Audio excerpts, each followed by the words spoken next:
Welcome, everyone, to Unbiased and On the Fence. We are here with Spiritwalker. He's got a channel. I've got a link to his channel down below. Talk to me, Spiritwalker. Mandela Affected, right? Mandela Affected, yes, and freaking out with this whole story. Well, when did it become real for you? When did it be real? Make sure we got sound. Okay, yeah, we do. When did it become real for you? Well, it had been real for, I don't know, since maybe 5 years from now, in the past. I started noticing those creepy things at Star Wars. Oh, yeah. Like many people, I had memorized those movies, but I didn't think too much of it. I actually thought it was just fake memories. Yeah. But then I started coming across a couple of videos on YouTube and a couple of sites, a couple of posts. The people having the same experience, then I realized it was real.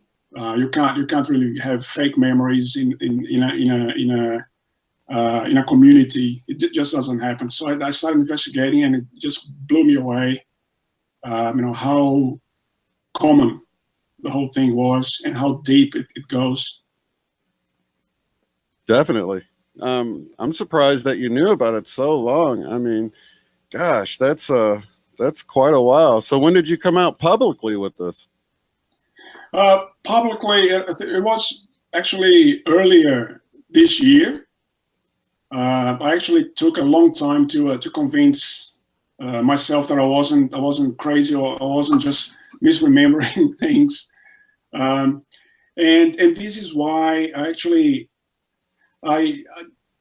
can say with a lot of I wouldn't say authority, but I can say with a lot of conviction that people that have been Mandela affected, they're not making this up.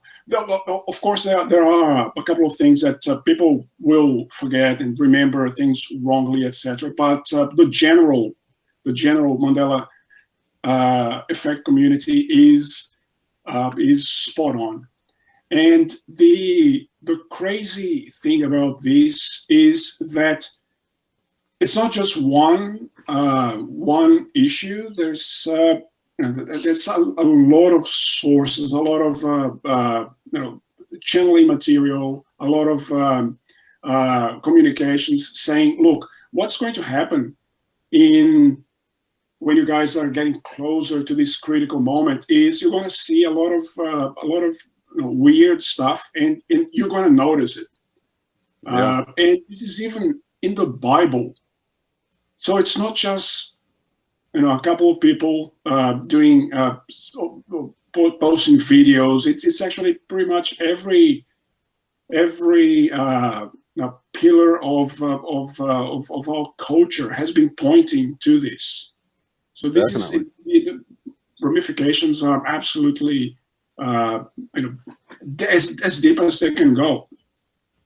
It's pretty wild. I mean, for me, gosh, it took me over a year of knowing that it was out there to actually get over that hump of disbelief. Even though I knew Fruit Loops weren't spelled like that, I knew Looney Tunes weren't spelled like that, my brain, I mean, I think most people are like this, that your brain just convinces you must have been wrong. You must have spelled cartoons CARTUNES maybe, because I made that connection as a kid. But anything is more plausible than the impossible. So your brain can convince you of a complete lie. And it was for me the Rodin Stinker statue. I had one as a kid, and I knew that that fist was to the forehead. There was just nothing anybody could tell me any different, you know. So that was my thing. That is exactly right, and this is it actually shows the importance of what you are doing. For example, spreading this news, because if it's only you, if it's only the person looking at these things, they will actually convince themselves that, okay, I'm just misremembering. And it's only when you talk to, when you expand your views, and you talk to, you go into these hangouts, and you see that all the people are having the same experience, and you're able to freely talk about these things without being calling, a crackpot. That's when you realize that it's real, and the whole thing changes for you. Yeah. So I felt so. Thank you for There's this a delay. type of, Oh, no problem. I'm so glad to have you on and to be here as a support for others, because somebody hopped in the chat last night. Who was it? Magic Sister, I think. Anyway, she said she'd actually gone to the doctor, and he had prescribed her some psych meds, and she just sort of been in her house for the last year. And God, my heart just went out to people like that are seeing these things. They feel like it's something in their head that, because they know things have changed. And how could someone believe something like that if they weren't really remembering that stuff? Of course you'd feel like you're losing your mind. So I'm glad we're out here letting people know you're not losing your mind. We're all with you. We are sane, and we're not crazy. That's exactly right, Shane. And just wanted to say, look, it's this what you're doing, putting these groups together, is actually service to humanity. Because in the case of your friend there, she would just see herself as crazy, and she would start taking medication, and would feel very much worse for it, and then it wouldn't work. Yeah. And the real deal would be swept under the carpet. So basically, she's not crazy. She's just ahead of the curve, and she's seeing things that other people don't see. Now, the thing is, we all live in a pathological society. So if you're not pathological, you have to be crazy. That's how these things are put to us, and it's actually the other way around. When you start getting away from the pathology that we live in, then you start being bombarded with you must be crazy. You need to take antidepressants, and it's not like that at all. Now the thing is, this is happening, and it's a function of the moment that we are now. There is quite a lot of discussion about the Mandela Effect being CERN related. I think that CERN has something to do with it, but I think that the Mandela Effect, as I put in my videos, the Mandela Effect is human generated. It's just we are changing timelines. Just by our human consciousness, you think? Consciousness, yes, exactly. I've been seeing the same thing with like a split in consciousness. That way, the people that aren't seeing it really don't see it. They're kind of tapped into a different consciousness. And then the people who are tapped into this other consciousness. I don't think it's timelines, but I think that's sort of a good way to look at it for some people, because it's confusing. It's very convoluted. You know what I mean? So it's extremely convoluted, and it goes into quantum physics, where you go and talk about parallel universes. And I have in one of my videos, I discuss how some things in quantum physics could match the interpretation of parallel universes. So if you have an atom that is not here or there, so it can't be located in time in space. It's the Heisenberg principle. That actually is completely consistent with the possibility that that atom is not really in our universe. What we are seeing is just a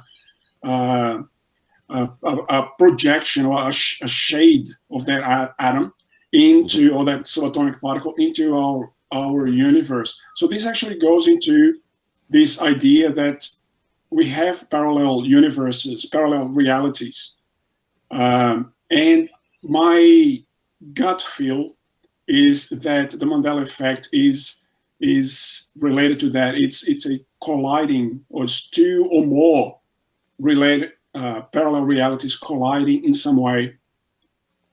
Now, in the past, this may have happened, but we would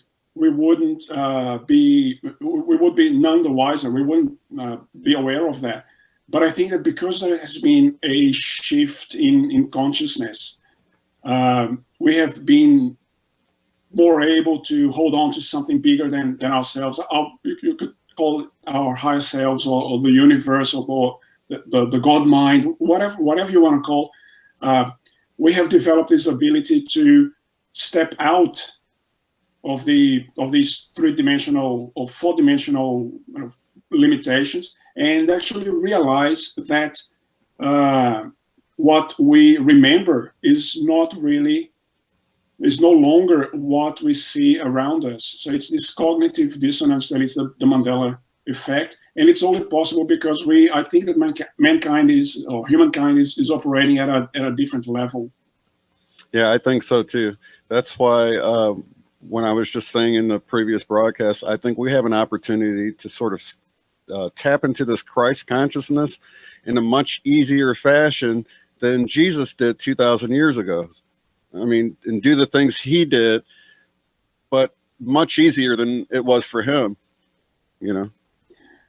That's right. Because it's not just you, it's also the energy around you, and it's the frequencies, and it's the energy of the people around you. That's why Jesus said, look, I can heal you, but only if you have faith. So basically, when he was saying this, he was saying, look, I'm not going to be the one healing you.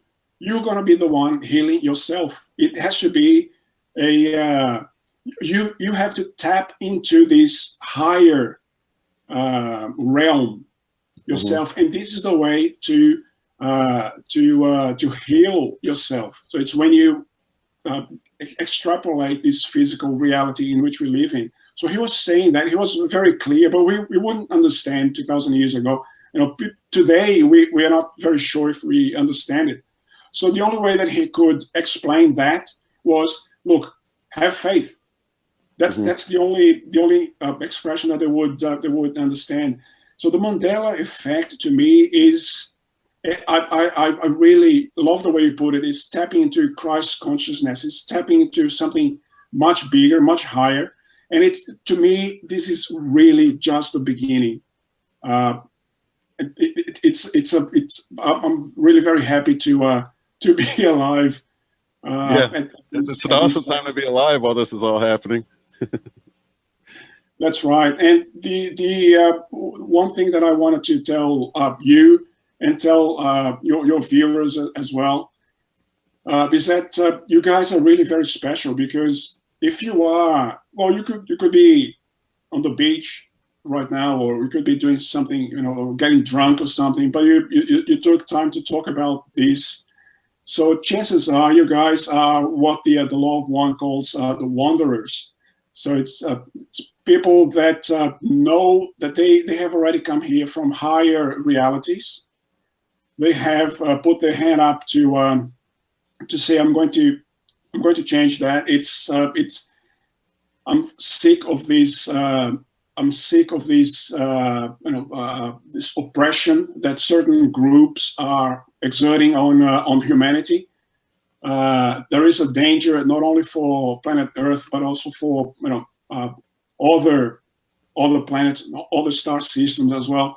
Because if they can control this, if they can turn this planet into a negative, a fourth density negative, planet, then they can use this as a base for other incursions. And there's quite a lot of people, of witnesses from higher densities. They're looking at this, and they can't really interfere, because that would be a breach of our free will. Yep, definitely. So the only way that they could interfere, so they're, quote unquote, governments, they can't do anything.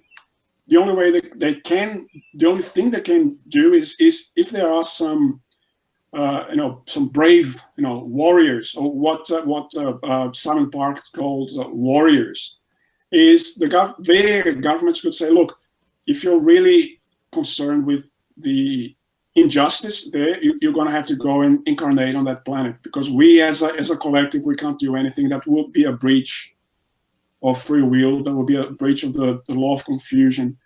So we have, back in the 80s, the law of one was already saying, look, we have around 30 million wanderers here. So the people that are here, they may not even remember, they may not even know where they came from, but they are here. They're not actually, third density people. They are maybe fifth or sixth density, incarnated on a physical body. More recently, David Wilcock and Corey Good, they said, look, if we had 30 million in the 80s, I would think that we would have 200 million or 300 million wanderers on the planet right now.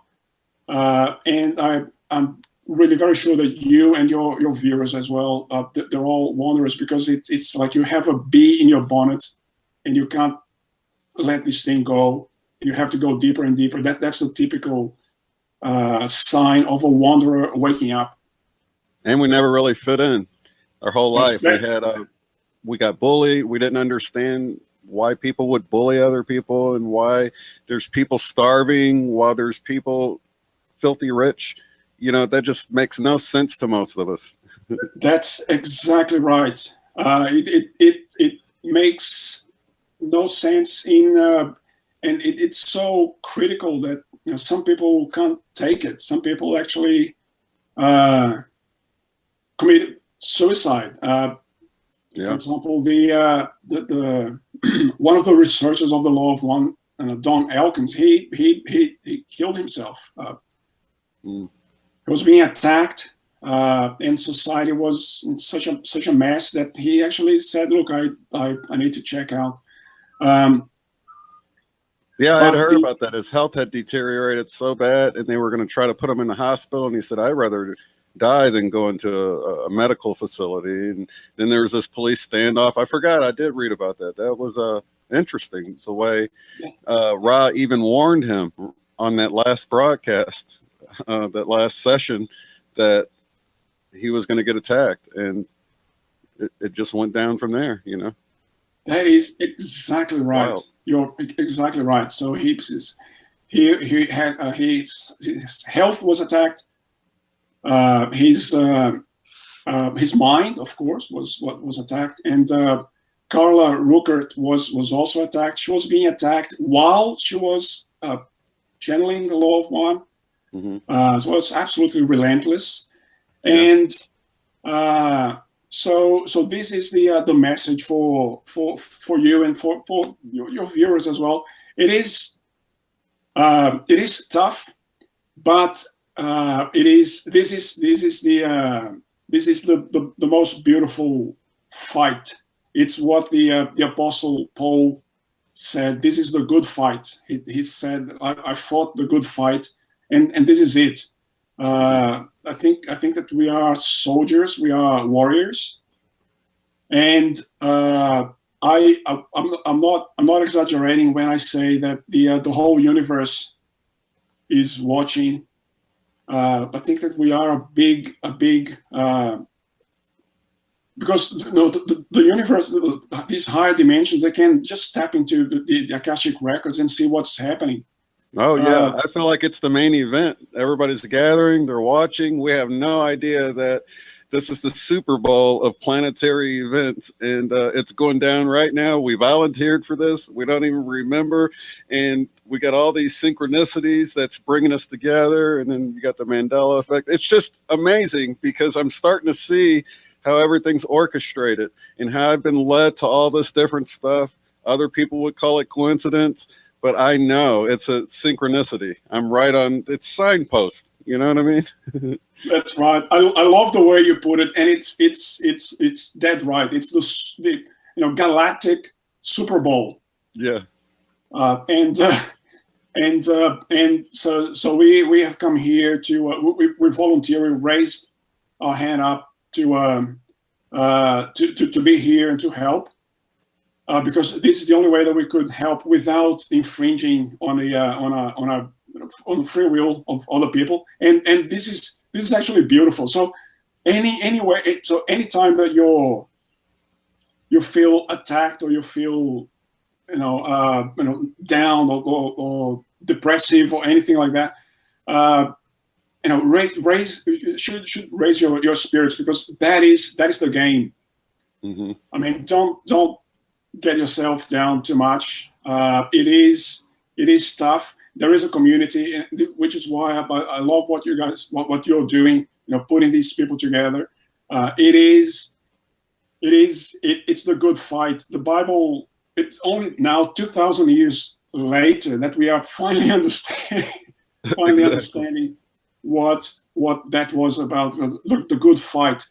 That's it. It's Armageddon is happening right now inside your head. Yeah, exactly. That's Inside amazing our too. heads. Yeah, we fight not against flesh and blood, but against the The spirit, principalities. Yeah. principalities. That's exactly right. So it's every time you are put in a position where you're going to I'm going to have to sell my principles to get ahead of in my job, go up the corporate ladder, and then you go, no, that's I'm not going to be able to sleep, at night if I do this. That's the fight. That's Armageddon. Yeah. That's the battle between the light and the dark. Are you going to take the high road or are you going to take the low road? And a lot of these archetypes that we see with, the devil and God and these, choosing between the devil or an angel on your shoulder, I think that's a great analogy because it's all happening within our brain. Are you going to choose the left side of your brain, the ego, the selfish side, or are you going to move to the right side and tap into your love and compassion for others and the higher mind? That's why Jesus went to sit on the right hand side of the Father. That's exactly right. That's exactly right.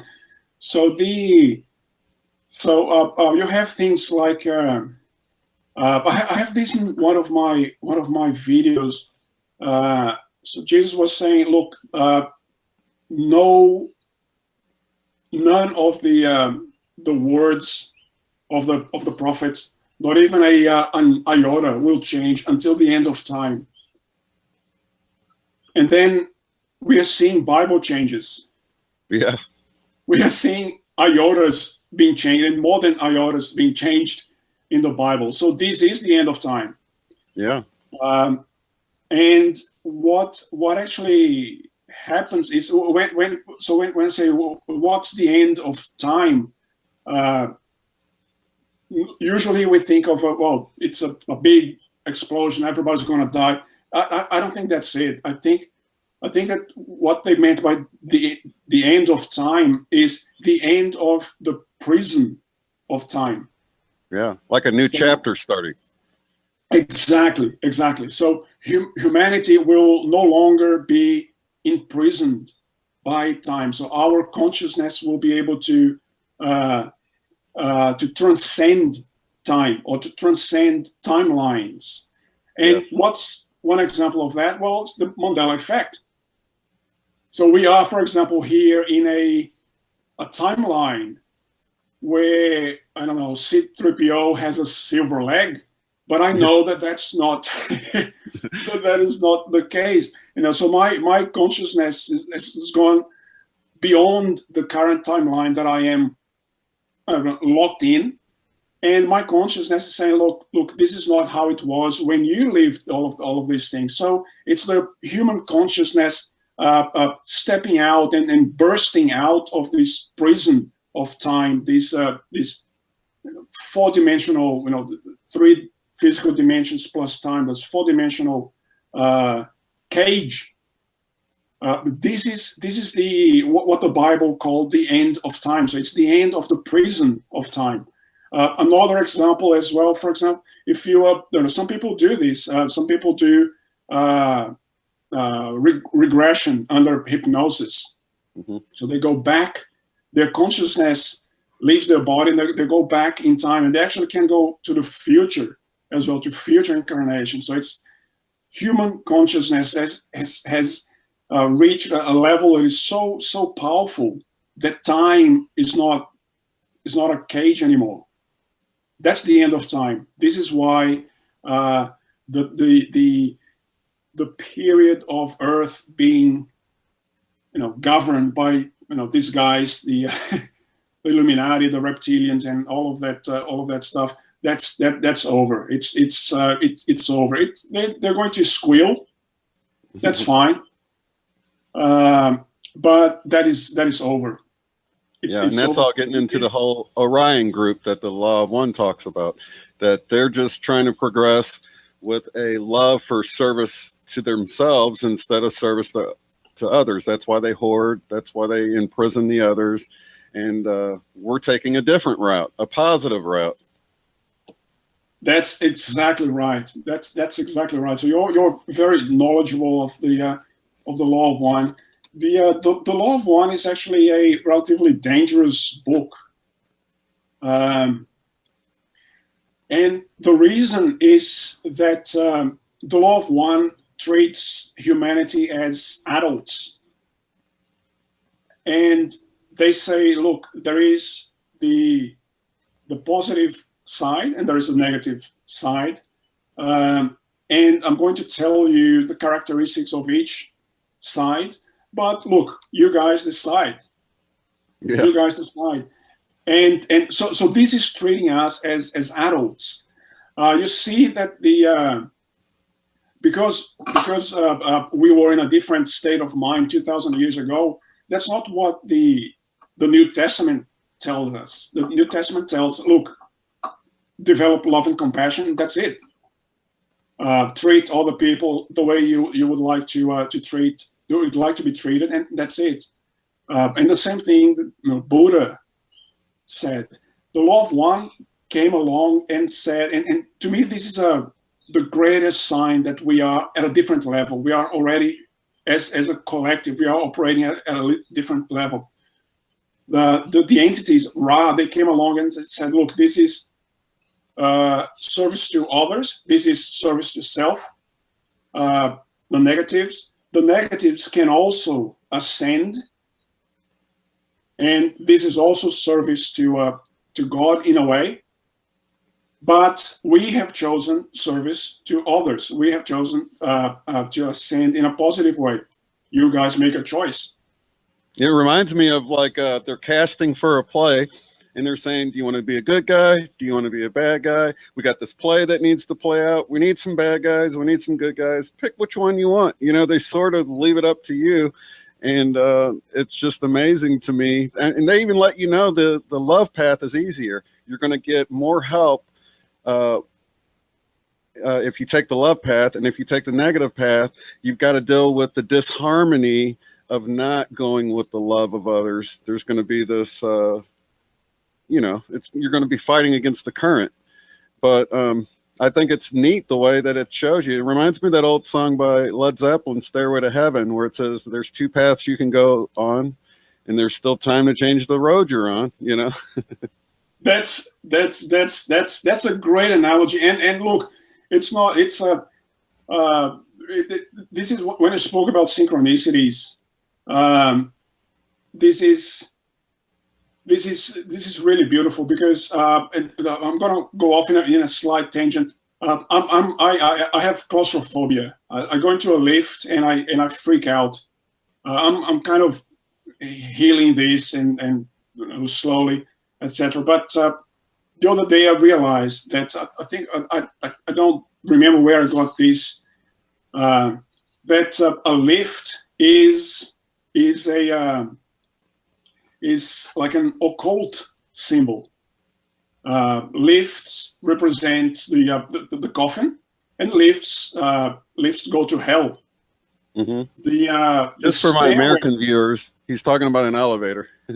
They call oh it yes, elsewhere. yes, an elevator. Yes, yeah, exactly. It's a lift or an elevator. Mm-hmm. The stairway is symbolic of the path to heaven and the stairway to heaven. So all of these archetypes are, in our minds, and we don't even know where these things come from. But it's a choice, and we were given this choice. Well, I don't know, 6,000 years ago, and Jesus repeated this choice 2,000 years ago. And the law of one came along now and said, "Look, I'm just going to clarify to you what the choice is, but it's completely up to you." And the reason why they said that was that they tried to help humanity back in the days of Atlantis and Egypt, and what they built was co-opted by the Orion Group. So they try to help us with the pyramids and with establishing the first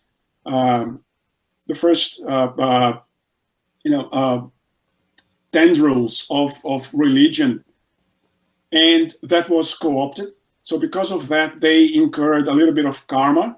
So they are kind of karmically linked to humanity, and the law of one is one of their attempts to write. So they actually, this is why the law of one is so neutral. Yeah, I think they were able to say a little bit more by giving both sides of it. If they had kind of given it this biased, they would have limited themselves by the free will. But by sort of telling you the whole story, they're able to tell you a little bit more of it and let you choose. That way, it's not, even though they're positive, they're giving you both sides of the coin, so they're able to give you more of it. That's what I think, anyway. That's exactly right. That's exactly right, because the choice is yours. If they make the choice for us, then it wouldn't be a real choice. So we would be like robots trying to follow the positive path, and they would infringe our free will. So they would incur more karma. They would have to come back and do more stuff. Now the interesting thing is that they say that the negative path also leads to God. And this freaks me out enormously. This because basically what they're saying is you can develop your consciousness also in the negative path. Mm-hmm. And you can start to say, for example, we in humanity, we're going from third density to fourth density. So it's a new stage of consciousness. We're going to telepathy and telekinesis, and we're going to be able to move things with the power of the mind and all of that stuff. So you can do this. You can learn this and be a negative person. And you're going to and this is also some a path that leads back to God, because what God wants is the development of consciousness. If we were all, there was absolutely no trouble, and we were only on the beach, eating mangoes the whole day, we wouldn't do anything. I'll just stay there. Yeah. So conflict leads to work and development. Yeah. And that's so funny you say that, because when I think about that, back to the play analogy, is that, if you don't have any bad, how do you know what good is? If you don't have hell, you don't know what heaven is like. So you got to have both sides of the coin. And they tell you it's harder to take the negative path, but your earthly life will actually be easier, as far as having all the wealth and all the power, but your chance for progression in the negative is actually going to be harder. But it all ends up working out in the end for the good. That's why I like the analogy of it being a play, because even though these people, we view them as being so evil, that stuff drives us back further. It polarizes, and that gets back to that whole thing where if you're lukewarm, God to spit you out of his mouth or whatever, because these things polarize you. You can take the situation, you get cancer, you can either take it and move to the negative, or you can move to the positive. But these catalysts, they call it in the Law of One, are all there to help push us one way or the other, whichever way we decide to go. And some people will get real cynical and they'll move to the negative side. And, they might have to turn around and do it again or whatever. But the whole point of it is that we're not in the middle. We get pushed to one side or the other, and it's our choice in the end which way we want to go. That is exactly right. That is exactly right. And then when you mention if you're lukewarm, I'm going to spit you out. This I've just lit a light bulb in my head, because this is I hadn't thought of that. that is why you have that passage, Right. because if you're kind of in the middle, you're not doing anything. If you're really bad, you're going to try to progress in the way that they try to progress, and you're going to have a really hard time. But anyway, that's their choice. But if you're really trying to serve others and develop love and compassion in your heart, then that's the path. Mm-hmm. But if you're kind of in the middle, you're just going to do nothing. The Law of One talks about the three-way split. So we're going to have some of us on this planet are going to graduate to fourth density positive. Mm-hmm. A very small proportion is going to graduate to fourth density negative. Mm-hmm. And they're going to have to get out of this planet because Earth is going to be a positive, fourth density positive planet. And the vast bulk of the population, which are exactly what you said, if you're lukewarm, I'm going to spit you out. The vast majority, maybe 80% of the population today, they are going to have to repeat third density. Mm-hmm. On another planet somewhere else. On another planet somewhere else. And some traditions say, so for example, in Brazilian Spiritism, they say that this planet is going to be planet X or Nibiru. And they're going to have to repeat third density. And the other day I was watching Star Trek, one of the most recent Star Trek movies. I did a video on this, but then YouTube took it out because it was copyright infringement. I had parts of the movie there. Yeah. So it's a shame, but so I got one of the red marks. But if you start, I'm going to remember the name of the movie. Or maybe one of your viewers will remember it, will know it, and it's freaky. It's the Enterprise is in a primitive planet where they have some humanoids, some humanoid people. They're clearly in the Stone Age, and the Enterprise is there watching these guys develop, and they decide to help this community because there was a volcano that was about to explode.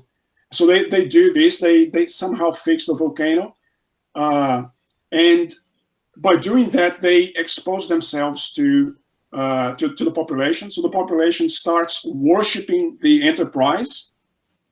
They start drawing on the Enterprise, on the sand, and then bowing to the Enterprise as if it was a god. And by doing that, they breached the Enterprise crew breached the first directive, which is not to interfere. But they decided to interfere because they decided to save all of those Stone Age people. Now, the first scene says something like 2,300 and something, Nibiru. That's how. Oh, really? That's how the movie starts. That's how the movie starts. That is So, wild. and you know that Hollywood has a lot of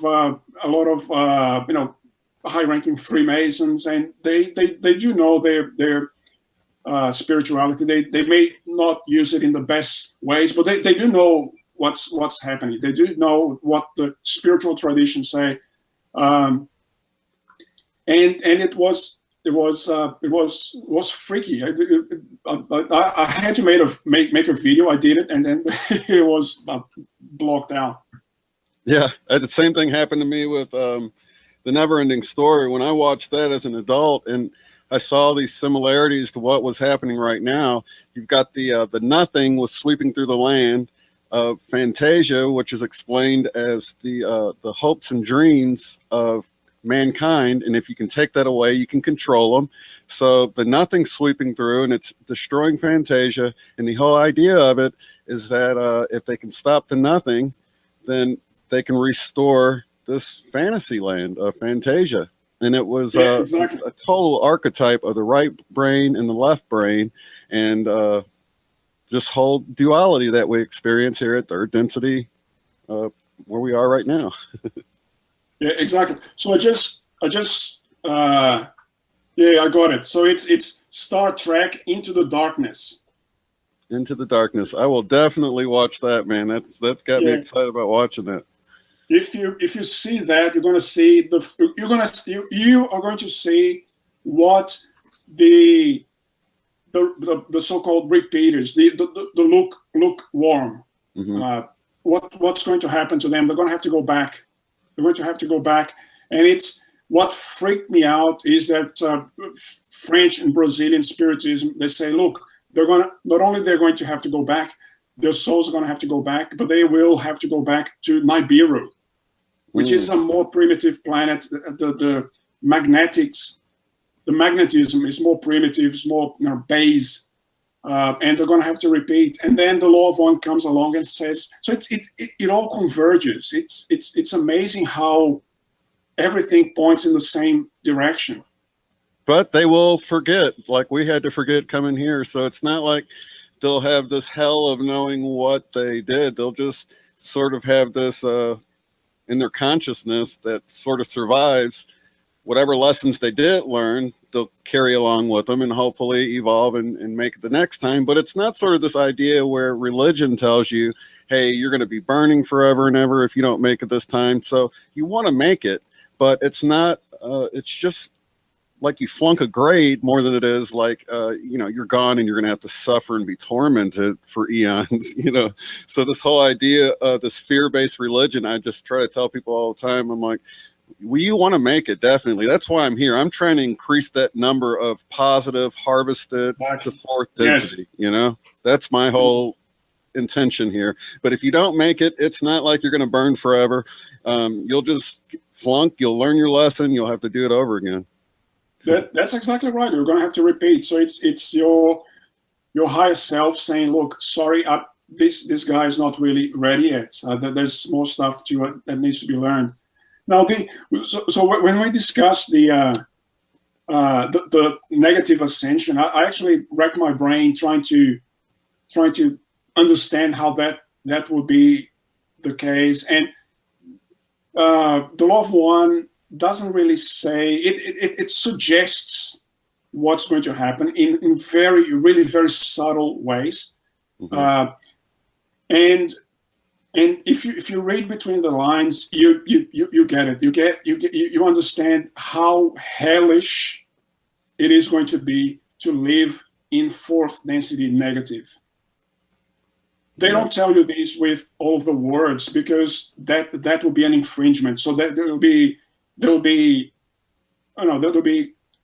seen to be pushing you towards the positive. So they really kept everything absolutely neutral.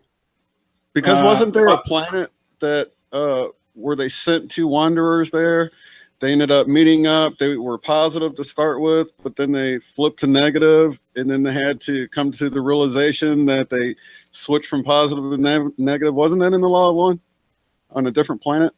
Yes. Yeah. Exactly. Oh, okay. Exactly.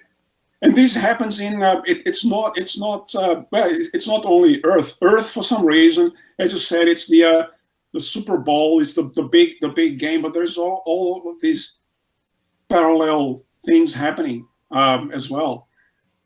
So basically, say for example, the Law of One says, look, in their very nonchalant way, they say, look, fourth density negative is also about domination. It's all about domination. So people trying to get control over you. And when you become fourth density negative, you can't stay in a planet like this, like Earth anymore, because you're mixed. You have to go to a fourth density negative planet. Mm-hmm. And then the Law of One goes, but these places are places of strife.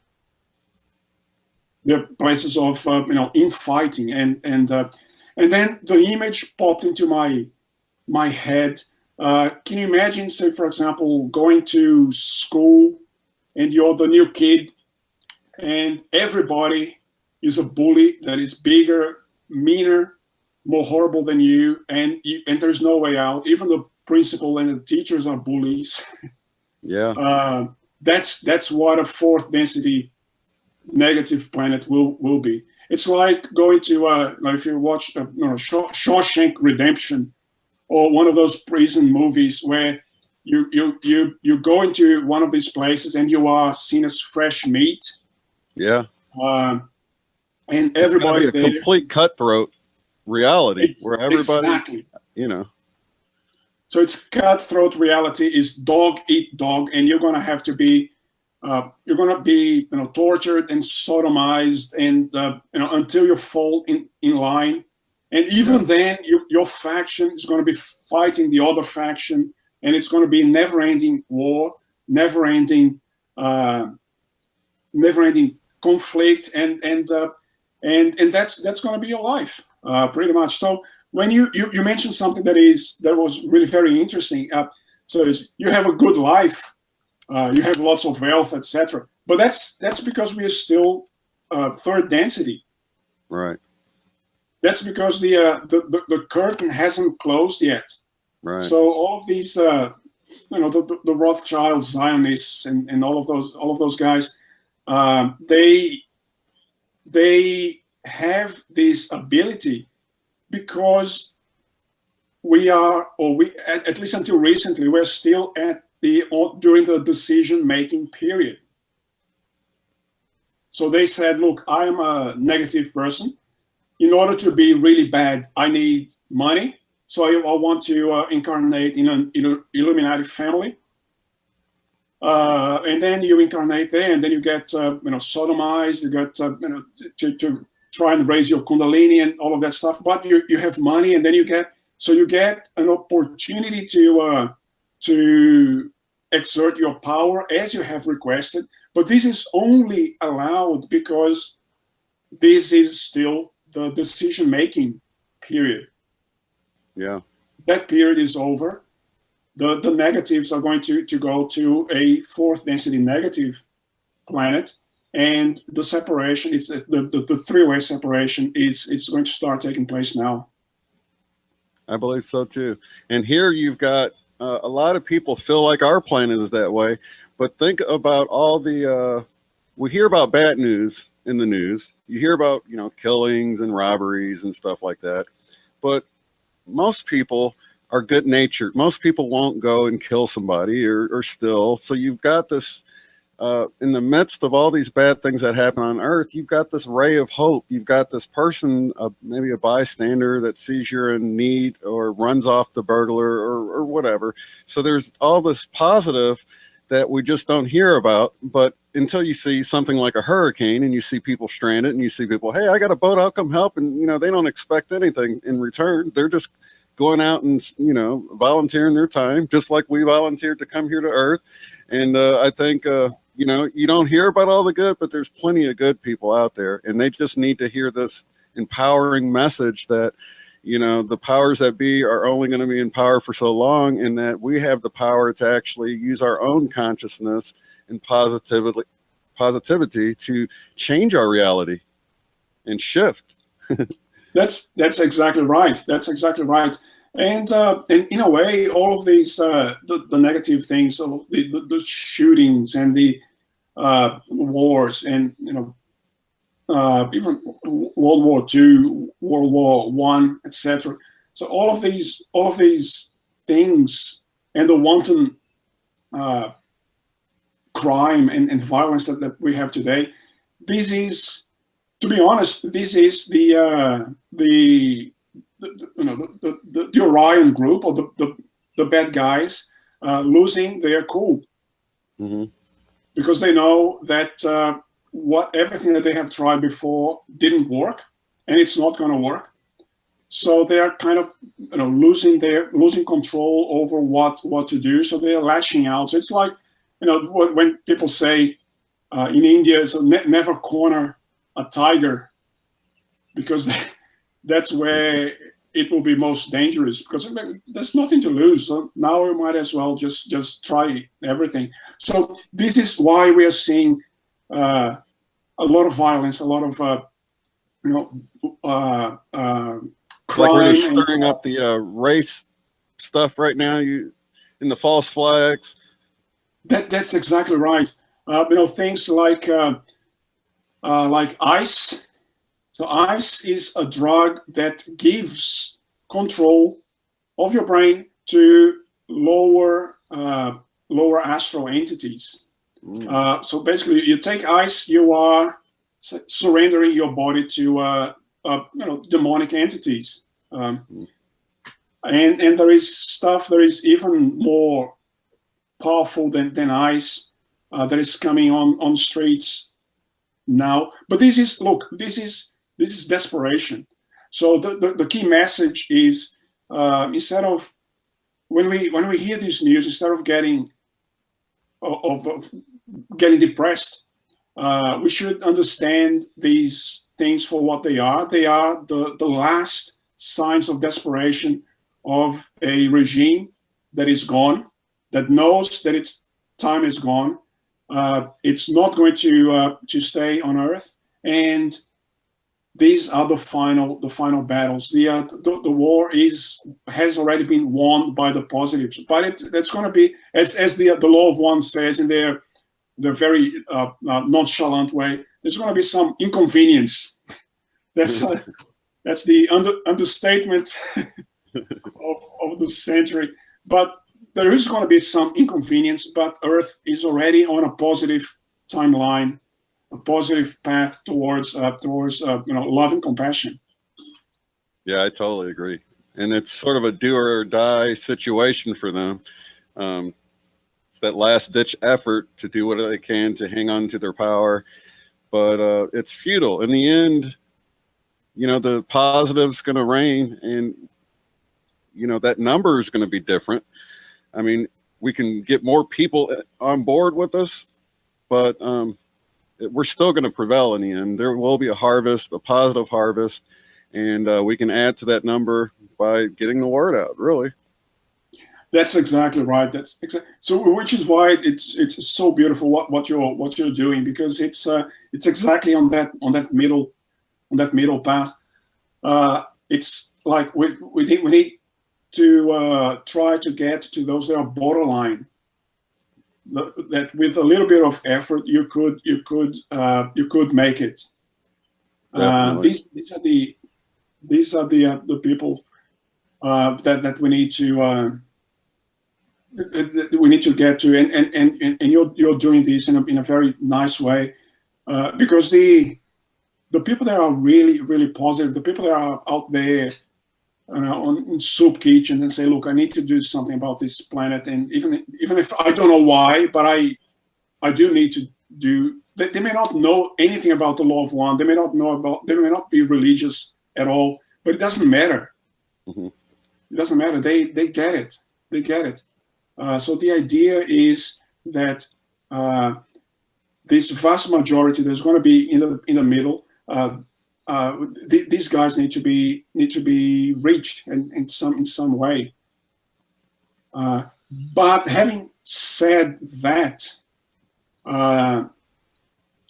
we can't. We have the figure of Bible bashers, Right.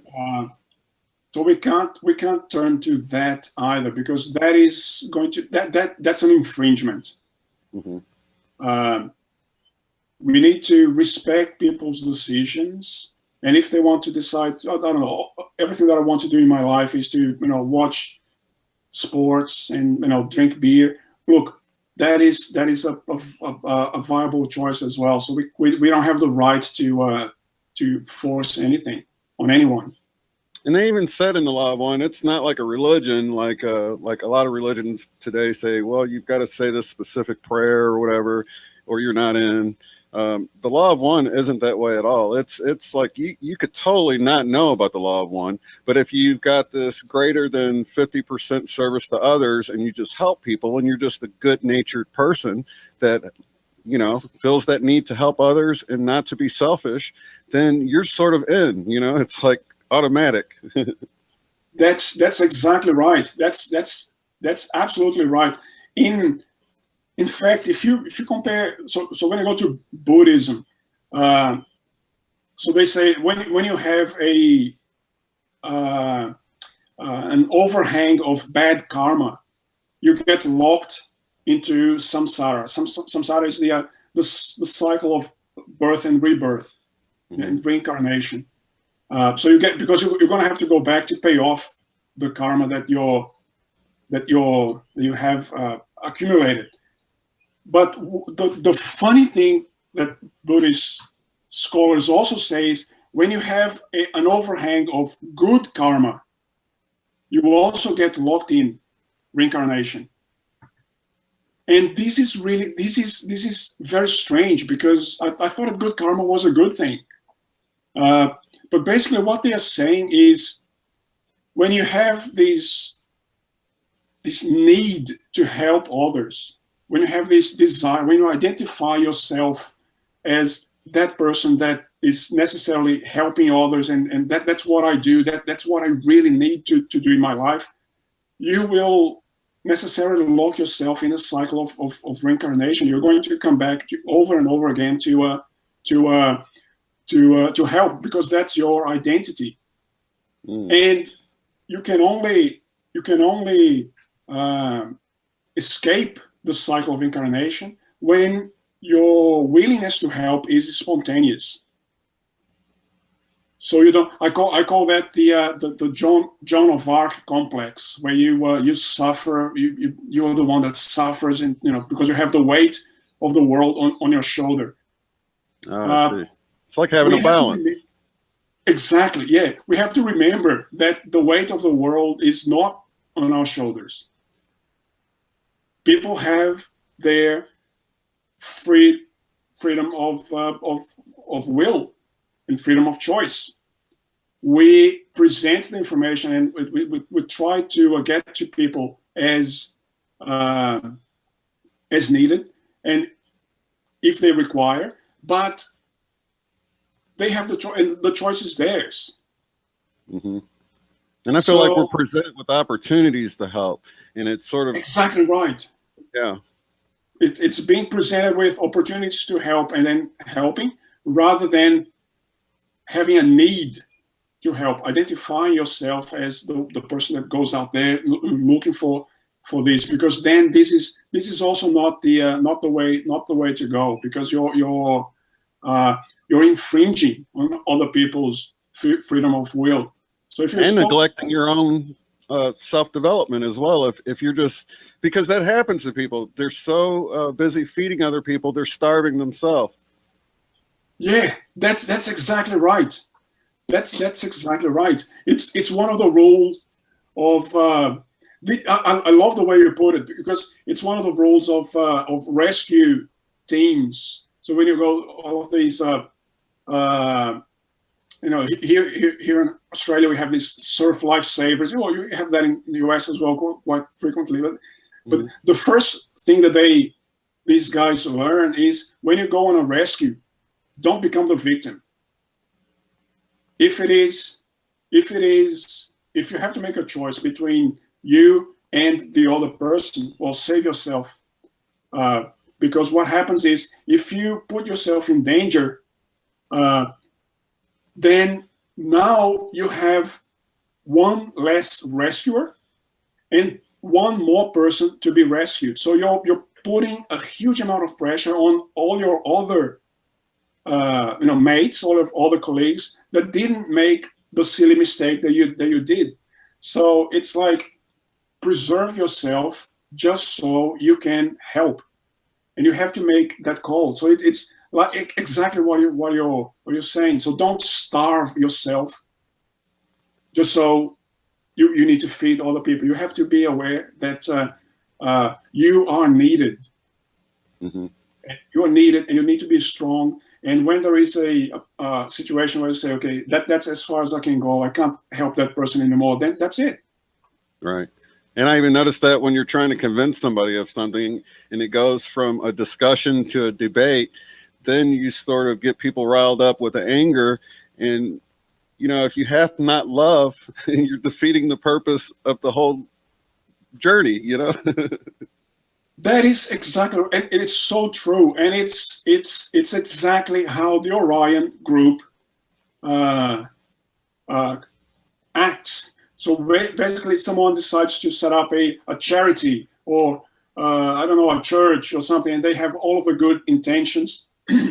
Then when those initial people, retire or go away, then the Orion group comes along and say, okay, no, now this is about law. You're going to have to do this, this, and that. And this is about doctrine. My doctrine is better than yours, so I'm going to fight you. And then there's splinter groups. So this is a technique that they use. And they'll turn it around and have it to where, you're actually doing a good thing, but really you're doing something contrary than what you began the journey to do. So Exactly right. So that's when I realized that you need to be. That's when I realized why the law of one was being so neutral and treating us in such an adult way, because this is the choice is ours. You can't choose for anyone else. Yeah, so, and I love the law of one, man. It's when I came across that, I just couldn't stop reading. It had all these answers, and as you read it, you can tell it's not BS. I mean, you're like, this stuff is for real. Yeah, that's right. Look, I live in Australia now, but I'm originally from Brazil, and in Brazil and France, there's something called Spiritism. I don't know if you've heard of that. Yeah, I've heard of. I don't know much about it. Yeah. So basically, it's a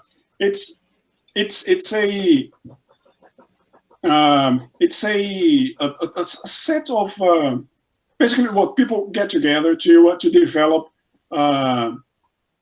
their abilities to help other people from a spiritual point of view. So the healing powers and entity attachments. So they try to remove attachments and all of that stuff. Sure. So okay. This happens in the US quite frequently as well, but but there are I think it's more independent. So called Spiritism, but it's basically just healers helping others in this way. And there is this guy, this French guy called Allan Kardec. In the 1800s, and he was saying, so he came up with his channel material, and so it became very famous in France, and then for whatever reason, it became famous in Brazil as well. And what he was saying was actually a lot of what today we know as the law of one. So it looks like the law of one is one step up to what that material was about.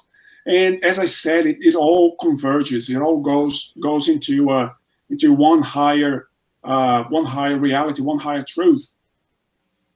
Yeah, and I was really surprised when I looked into the work of Dolores Cannon and the things she was saying or getting back in her whole hypnosis sessions. Sorry, I can hardly hear myself. How it lined up with the law of one, but it was a completely different source. And I'm like, wow, this is so amazing. That's exactly right. That's exactly right. It almost validates it that it's a separate source that doesn't rely on the other, but it's saying the same thing. So now you're telling me about this ancient source that was sort of saying the same thing. So it's saying the same thing, exactly. And the key message is: look, we are all part of the same source. We need to go back, and we can only go back by evolving in consciousness. And the way to evolve in consciousness is to develop love and compassion. Because how are we going to go back to unity if you still think of yourself as separate? You can't do it. Yeah. And the way to realize that we're all together in this is developing love. I actually think that love is not what we understand. I think that love is some type of energy. Mm-hmm. That we as third density humans, we don't really understand, but we have that as a feeling, as a warm and fuzzy feeling, etc. But I do believe that at some level, love is a type of energy that these entities are asking us or telling us, look, you guys can tap into this as well. You don't know what it is yet. You don't know what this energy is, but you can tap into, and you have that inside of you as well. So just go for it. I totally agree. I believe it's that whole intelligent infinity thing. It's the source field that David Wilcock talks about. Everything's really made up of love, and because that's the only way you can have this full energy that's completely supportive of itself. And I think a good example is if you think about the world population, if everyone just worried about themselves, then that would be one person looking out for one person. But if you think of everyone always looking out for everyone else, then you've got everyone looking out for you and you looking out for everyone. That's the total population minus one looking out for you because you're, looking out for everyone else. I mean, it's not rocket science. That's exactly right. That's exactly right.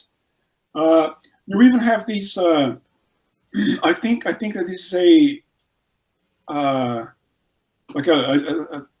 it could be a Islamic tale. So someone died and went to hell, and hell was a big banquet where they had like massive spoons, like 1 meter spoons, and or 2 meters, or let's say 6 feet spoons, and they'll try to eat with that. It didn't work.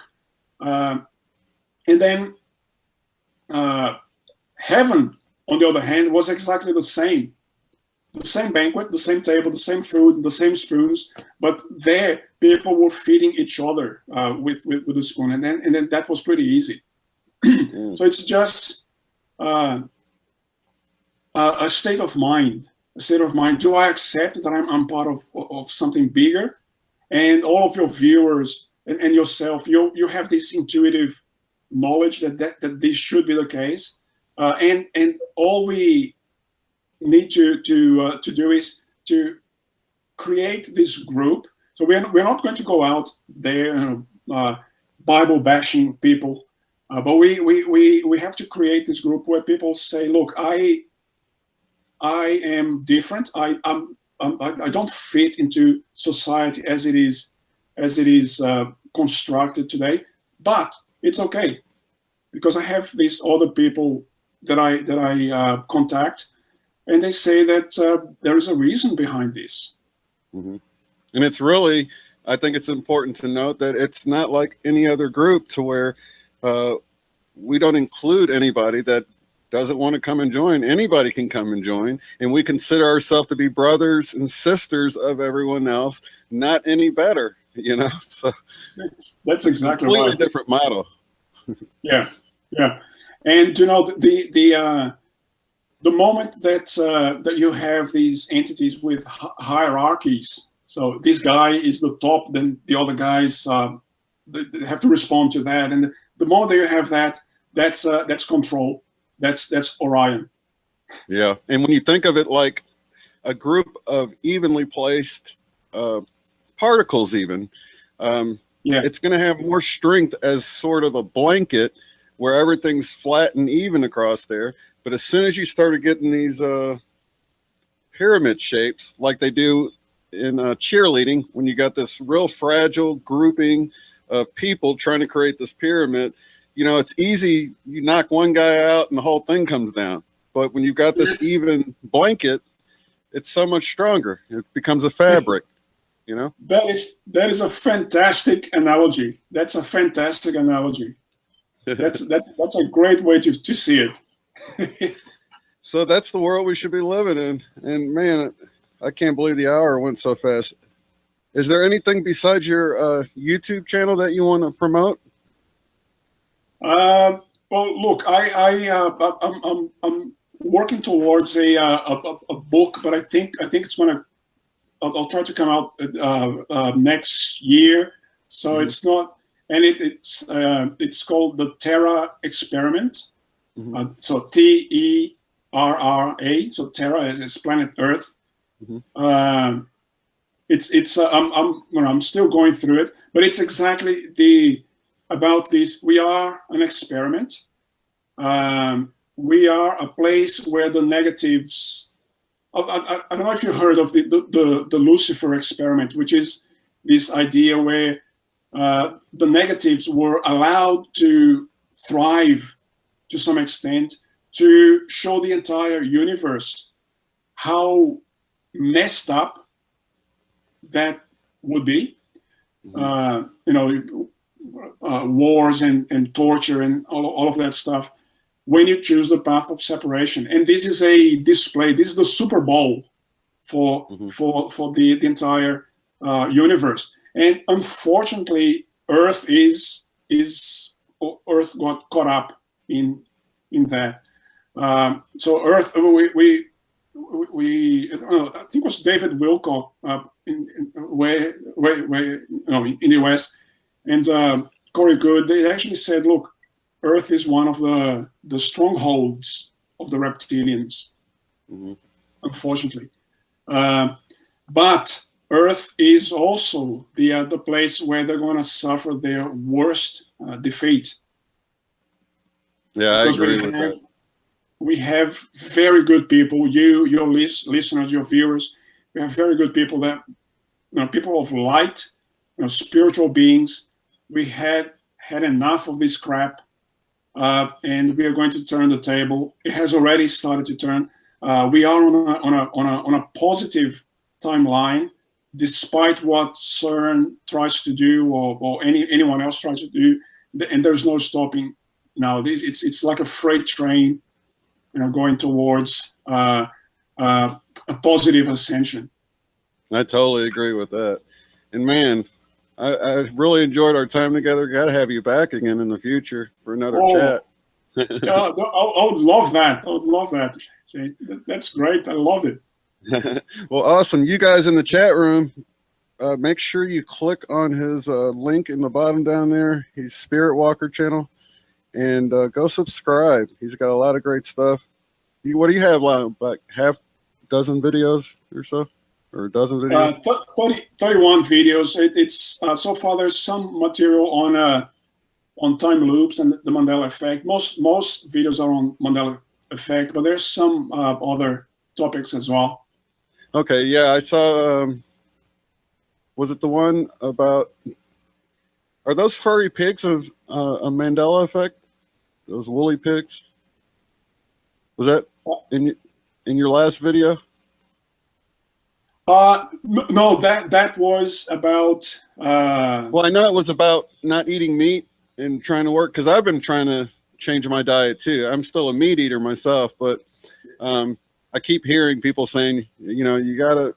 The meat has a lot of fear in it by the way it's they keep them and the way they raise the animals and things like that, and that fear gets into the meat, that vibration gets into there, and then you eat it, and it's not good for you. So I've been working on that. But someone mentioned woolly pigs were a new Mandela effect, and those pigs you had in the video looked like hairy pigs I've never seen. So I was wondering if that was a Well, Mandela there you effect. go. Then that is. I'm going to check that out because that was a synchronicity. Oh, really? Yeah, That's the way things work in this world, man. yeah. I'm going to check that out. So the issue with I'm still eating meat, but look, you don't have to give up entirely. You could just reduce, eat less. That's fine. Or the meat that you eat, make sure that animals are treated well and all of that. Because look, we all this flesh is going to have to die and go back to the earth one day. Yeah, I call Uh, them meat soup. yeah.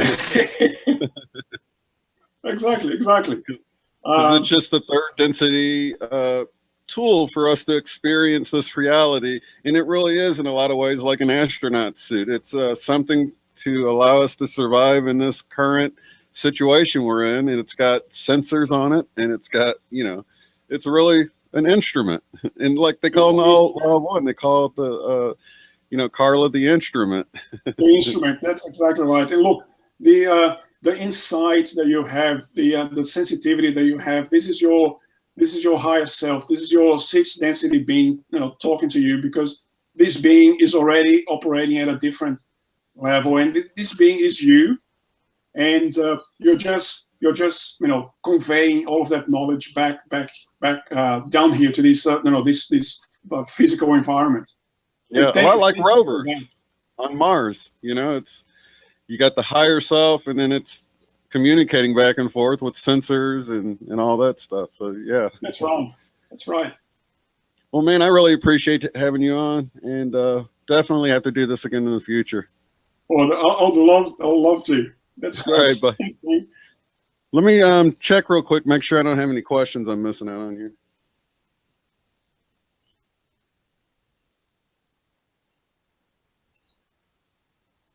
And if you want to hop into the chat room as soon as the broadcast ends, um, actually, I'll let you go now so you can hang up and join the video in case somebody wants to chat with you if you have time. Yes. Awesome. So I'll say goodbye to you now, and then I'll talk for a second and see you in the chat room. All right. All See you right, buddy. I there. appreciate you, buddy. Thank you.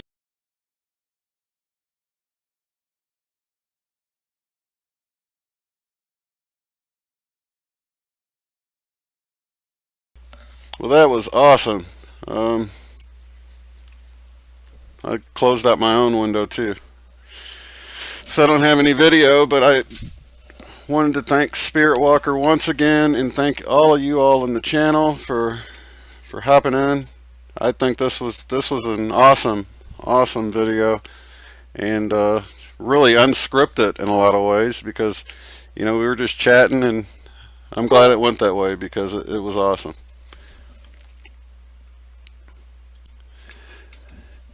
So I'm gonna play a song here for a second and make sure I'm not missing anything.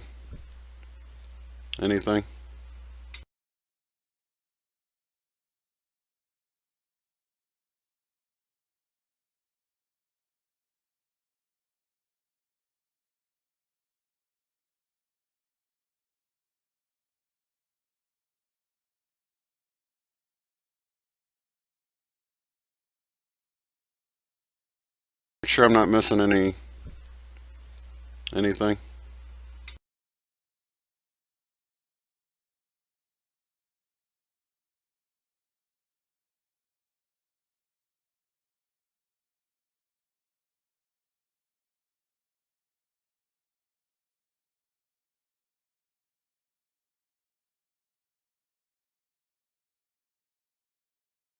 Make sure I'm not missing anything.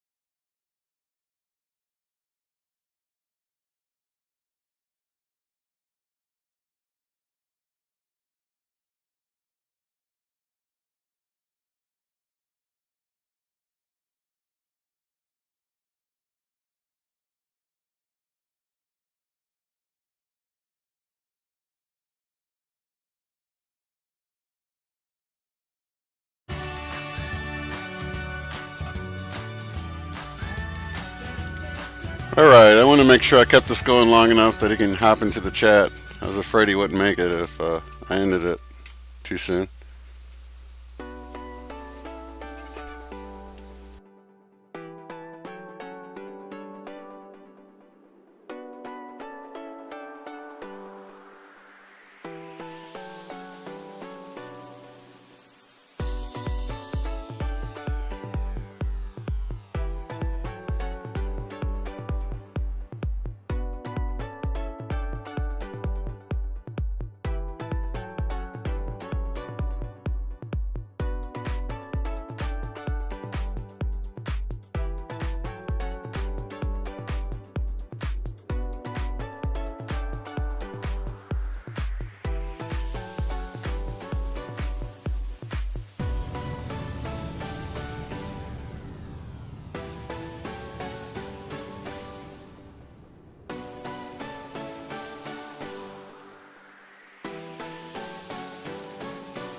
Alright, I wanted to thank Spiritwalker once again, and we will definitely have him on again in the future. But for now, I will see you guys in the next episode. Have a good one.